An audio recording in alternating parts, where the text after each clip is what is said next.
Saya sebagai masyarakat Indonesia, seorang yang beragama Nasrani, sangat bersyukur bahwa di dalam persahabatan saya dengan rekan-rekan, khususnya umat Buddha, kami selalu bisa mengerjakan bersama-sama pekerjaan-pekerjaan baik untuk bangsa dan negara dalam kebersamaan, memelihara kebinekaan, merawat Pancasila, dan semuanya itu berujung pada contoh dan teladan pada masyarakat luas. Bahwa kita hidup di Indonesia dalam segala jenis perbedaan, tetapi kita bisa hidup di dalam sebuah keharmonisan. Karena sebenarnya justru cinta kasih itulah yang sudah Tuhan anugerahkan kepada kita. Tanggung jawabnya ada di diri kita masing-masing. Bagaimana kita bisa menjaga, merawat, dan mengelolanya untuk menciptakan suasana yang selalu damai, aman, dan tentram. Sahabat terkasih, pemirsa TVRI, Namo Sang Hyang Adi Budaya, Namo Buddhaya. Ya, kita berjumpa kembali dalam program acara Spirit Kehidupan Mimbar Agama Buddha. Bersama saya, Darwin, pada hari ini sudah berkumpul para aktivis dari Persamuan Umat Wihara Ekayana Arama. Kita berada di Gedung Jayawardana Wihara Ekayana Arama. Pada hari ini kita akan membahas tema mengenai praktek belas kasih. Bersama kami sudah hadir dua orang narasumber yang sudah hadir bersama kita. Yang pertama, Romo Jimihung. Apa kabar, Romo? Baik. Baik ya. Dan yang kedua, Pak Husen Danawira. Pak Husen, apa kabar? Baik. Ya. Kita akan langsung masuk ke sesi kita. Saya langsung ke Romo Jimmy dulu. Romo, bagaimana ya cara terbaik bagi kita untuk mempraktekkan belas kasih atau dalam bahasa Buddhis kita sebutnya karuna di dalam kehidupan kita sehari-hari, Romo? Baik. Sebenarnya kalau pertanyaannya itu tadi ada kata terbaik. Nah, kalau misalnya ada kata terbaik, pasti kan ada yang tidak baik. Nah, jadi artinya ini saya mau menjelaskan bahwa karuna, belas kasih itu di dalam agama Buddha kita mengenal ada 4 sikap luhur yang ada dalam diri setiap manusia. Itu adalah metta, cinta kasih, karuna, mudita, dan upeka. Nah, saya juga mau memberikan satu contoh lagi. Nah, misalnya di zaman milenial sekarang, kita semua kan punya WhatsApp ya. Dan sering sekali kita itu mendapatkan WhatsApp dari teman, saudara, atau apa yang memberitakan bahwa ada seseorang mungkin yang kita tidak kenal. Dan dia mengalami mungkin penyakit misalnya. Dan di situ kita diminta untuk melakukan sesuatu meringankan penderitaan dia. Nah, yang pertama harus timbul itu adalah metta. Metta itu cinta kasih. Cinta kasih yang universal. Kita itu tidak membedakan saudara saya, teman saya, suku saya. Nah, bahkan terhadap makhluk lain selain manusia, kita juga harus punya metta. Nah, ketika kita menerima WhatsApp dan kita lihat bahwa ada seseorang yang sedang menderita dan membutuhkan pertolongan kita, muncul cinta kasih. Nah, setelah cinta kasih itu muncul, kita berpikir bagaimana kita itu bisa meringankan penderitaan orang tersebut. Dan kita melakukan satu tindakan, dan itulah yang dinamakan karuna, belas kasih. Nah, tindakan kita untuk membantu orang yang sedang menderita tersebut. Nah, sekarang pertanyaannya adalah, apakah setelah melakukan karuna, misalnya kita melakukan transfer ke rekening yang disebutkan, apakah selesai sampai di situ? Nah, kita harus selalu ingat, 4 sikap luhur batin kita setelah karuna ada yang namanya mudita. Nah, bagaimana mudita terjadi di dalam situasi seperti ini? Nah, ketika mungkin setelah seminggu kemudian atau beberapa waktu kemudian dan kita kembali mendapatkan informasi bahwa orang yang kita bantu tersebut sudah mengalami kesembuhan. Nah, kita harus ikut bermudita. Kita harus ikut bergembira walaupun kita tidak kenal secara langsung. Dan yang keempat, setelah ada mudita, itu yang kita sebut UPK. Nah, UPK ini sangat sulit untuk dilatih. Ketika kita sudah membaca berita bahwa dia itu sudah sembuh, apa yang akan timbul di dalam pikiran kita berikutnya? Selalu kita sebagai manusia normal, alami, itu adalah, untung saya membantu kamu. Kalau tidak ada saya membantu kamu, saya rasa kamu tidak akan sembuh. Nah, itu artinya praktek welas asih kita ketika di ujung, di UPK kita tidak seimbang. Nah, apa yang harus muncul ketika kita mendengarkan dia sudah sembuh dan kita ikut bergembira bahwa dia sudah sembuh, dan kita juga harus seimbang. Oke, dia sudah sembuh. Nah, kalau mungkin kita mendengar ilustrasi seperti ini, itu lebih mudah. Dan mungkin ada satu ilustrasi yang lebih ekstrim ya. Nah, misalnya kita membantu, kita sudah melakukan welas asih, kita mentransfer sejumlah uang ke dana yang diminta, dan kemudian kita mendengarkan bahwa sebenarnya itu adalah, kalau zaman sekarang menyebutnya hoax ya. Nah, itu hoax gitu loh. Nah, di situ sebagai seorang Buddhis, kita pasti kan mudita nggak ada di situ. Ya, kita nggak bisa ikut bergembira kan. Nah, UPK keseimbangan batin itu harus timbul. Walaupun kita merasa bahwa mengapa saya harus bantu ternyata hoax. Nah, sebagai seorang Buddhis kita harus kembangkan yang namanya UPK. Batin kita seimbang. Kita tidak marah, kita tidak gembira, tetapi yang namanya seimbang. Ya sudah, itu urusan dia kan gitu. Urusan saya sampai di karunanya. Sampai saya sudah melakukan sesuatu untuk membantu orang. Iya, jadi memang 4 poin itu penting sekali Romo ya. Benar. Meta, karuna, mudita, dan UPK. Ya, kita harus break dulu. Pemirsa, kita akan segera kembali setelah informasi berikut ini. TVRI Media Pemersatu Bangsa.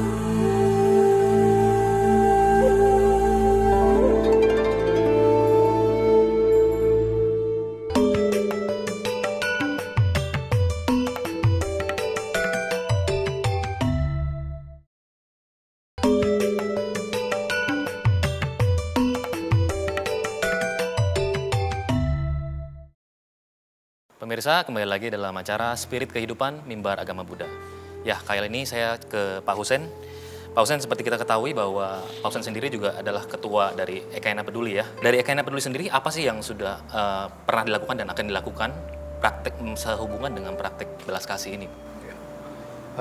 Ekayana Peduli selama ini sudah berdiri hampir 6 tahun di komunitas Wihara Ekayana Arama. Kegiatan-kegiatan yang kita lakukan ini hampir sepanjang tahun Ekayana Peduli melakukan kegiatan sosial.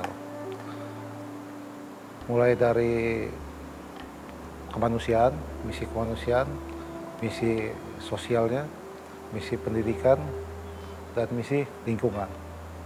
Dari keempat misi ini, setiap bulan tuh kita mengajak seluruh peran serta dari seluruh komunitas yang ada di Wihara Ekayana untuk ikut terlibat langsung. Seperti donor darah, itu kita lakukan 4 bulan sekali di Wihara Ekayana. Bakti sosial ke lingkungan-lingkungan yang terkonsentrasi ke wilayah-wilayah yang kurang sejahtera. Kita juga bakti sosial di sana. Kita juga memberikan beasiswa pendidikan kepada warga-warga prasejahtera di seluruh wilayah Jabodetabek. Dan saat ini Ekayana Peduli juga sudah berhasil memberikan beasiswa hampir 150 siswa-siswi di seluruh Jabodetabek. Selain pemberian pendidikan, Ekayana Peduli juga memberikan beasiswa penuh khusus untuk pendidikan guru. Untuk pendidikan guru ini tidak hanya dibatasi oleh siswa pintar atau siswa yang kurang mampu, tapi kita terbuka untuk semua siswa-siswi yang mempunyai keinginan untuk menjadi pendidik. Ekayana Peduli tidak memilih apakah anak itu pintar atau anak itu mampu atau tidak. Pokoknya yang mempunyai keinginan untuk menjadi guru, kita berikan beasiswa penuh. Nah, misi yang lain adalah misi lingkungan. Misi lingkungan, Ekayana Peduli telah melakukan penghijauan di pantai utara Jakarta. Kita telah melakukan penanaman pohon bakau di daerah Tanjung Pasir dan tahun ini juga ada rencana akan kita lanjutkan penanamannya. Karena beberapa tahun yang lalu hanya beberapa kilometer yang kita tanam. Tahun ini akan kita lebih panjangkan lagi. Karena saya lihat hasil yang tanaman yang kemarin cukup berhasil untuk tumbuh dan berkembang. Dan tahun ini Ekayana Peduli akan mencoba menambah panjang dari tanamannya itu sendiri. Program yang lain adalah program kemanusiaan. Program kemanusiaan ini juga Ekayana Peduli selalu memberikan bantuan-bantuan kesehatan kepada seluruh aktivis yang berada di lingkungan Ekayana ataupun di luar lingkungan Ekayana. Kita akan berikan bantuan berupa pengobatan. Saat ini kita akan Ekayana Peduli hanya memberikan program BPJS. Iuran BPJS-nya Ekayana Peduli akan memberikan selama 3 tahun atau sampai si pasien sembuh. Luar biasa sekali apa yang sudah dan akan dilakukan oleh Ekayana Peduli ini ya. Tentunya pemirsa di rumah juga bisa ikut berkontribusi untuk kegiatan dari Ekayana Peduli ini ya. Nah, pemirsa, tak lupa juga kami informasikan bahwa Anda juga dapat menyampaikan pertanyaan melalui email kepada kami di mab.tvri@gmail.com. Sekali lagi mab.tvri@gmail.com, dan akan ada 10 hadiah bagi 10 penanya pertama yang menyampaikan pertanyaan kepada kami. Dan berikutnya kami akan lanjutkan setelah informasi berikut ini. Jangan kemana-mana. TVRI, Media Pemersatu Bangsa.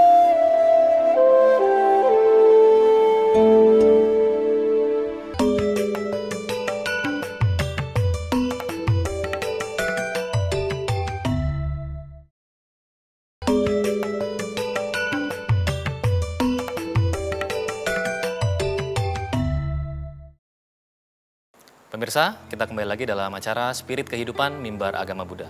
Kita kembali ke Romo Jimmy. Ya, Romo, kita bisa nggak sih dapat langsung hasil dari kita praktek belas kasih? Kalau kita sudah lakukan ya, tentunya praktek belas kasih itu. Kalau memang bisa, bagaimana caranya? Oke. Ada seorang Brahma, namanya Eka Sataka. Nah, pada zaman itu, dia itu termasuk seorang Brahma yang kalau di zaman sekarang itu artinya miskin kan gitu ya. Nah, Brahma Eka Sataka beserta istrinya, mereka itu hanya punya satu jubah luar saja. Nah, sehingga kalau mau kemana-mana itu harus bergantian pakai jubahnya. Nah, pada satu hari mereka mendengar bahwa Sang Buddha akan datang ke Sawati untuk membabarkan Dharma. Nah, dan kebetulan sekali pada saat itu ada sesi di siang hari dan sesi di malam hari. Nah, kemudian setelah mereka berembuk, suami istri, dan mereka ingin sekali mendengarkan babaran Dhamma dari Buddha langsung, nah maka mereka sepakat. Sang istri akan mengikuti ceramah Dhamma dari Sang Buddha di siang hari. Nah, kemudian Eka Sataka mengikuti ceramah Buddha pada malam hari. Nah, kemudian ketika malam hari dia mendengarkan ceramah Buddha. Kalau kita sebut itu jaga pertama, antrian dari jam 6 sampai jam 10. Nah, dia setelah mendengarkan ceramah dari Buddha, dia ingin mendadakan jubah luarnya yang satu-satunya. Nah, kemudian pikirannya, tetapi kan sebagai manusia pikiran pasti berkecamuk. Kalau saya mendadakan jubah ini, saya tidak akan punya jubah lagi. Nah, berikutnya dia juga berpikir lagi sampai jam 2 pagi. Dia dengan pikiran yang jernih, dengan tujuan yang baik, dia bersimpuh di kaki Sang Buddha dan mempersembahkan jubah satu-satunya. Dan apa yang dia teriakkan ketika dia mempersembahkan jubah itu adalah, saya menang, saya menang.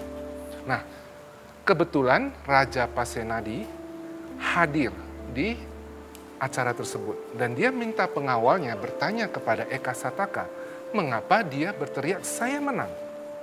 Nah, Eka Sataka menceritakan pergulatan batinnya ya, mulai dari dia mengikuti ceramah Dhamma sampai dia memberikan jubah. Dan dia mengatakan dia menang melawan pikiran dia.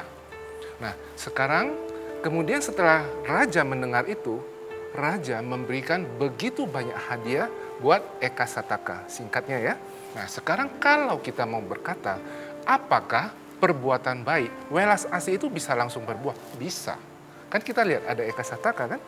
Nah, artinya begitu dia berbuat baik pada saat itu, dan dia langsung mendapatkan begitu banyak hadiah dari sang raja. Nah, kemudian apakah yang tadi saya tanya, apakah kita menanam jagung langsung tumbuh jagung? Nggak langsung. Nah, sekarang kan tadi pertanyaannya tujuannya. Nah, sekarang kalau dia berkata, saya menang, dia nggak mengharapkan hadiah dari raja loh. Tujuan dia itu adalah mempersembahkan jubah. Sehingga tujuan dia melakukan belas kasih, melakukan dana itu sudah selesai. Dia sudah menang. Sama, kalau kita menanam jagung, tujuan kita kalau menanam jagung, itu setelah kita tanam, kita sudah menang. Kita sudah tanam, kita sudah lakukan. Kapan dia berbuah, kapan dia tumbuh, kapan kita panen, itu cerita yang lain. Nah, sehingga kita bisa simpulkan, kalau kita berbuat welas asih, lakukan. Apakah dia berbuah saat ini? Bisa. Apakah dia berbuah nanti? Silahkan. Selama yang paling penting, kita sudah melakukan belas kasih.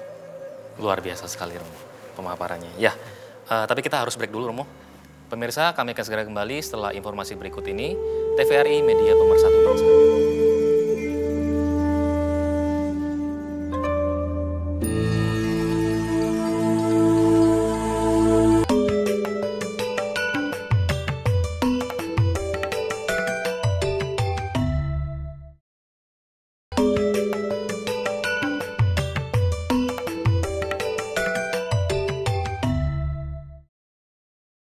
Pemirsa, kembali lagi dalam acara Spirit Kehidupan Mimbar Agama Buddha. Kita langsung lanjutkan saja ke Pak Husen. Pak Husen, gimana ya cara sikap kita sebagai seorang Buddhis itu? Kalau praktek belas kasih itu yang taruhlah kita sudah lakukan, tapi malah tidak mendapat apresiasi dari orang lain. Malah sebaliknya kita malah mendapatkan celaan dan ejekan. Dalam pengalaman saya selama ini mengurus kegiatan Ekayana Peduli, banyak sekali pujian juga banyak, celaan juga banyak.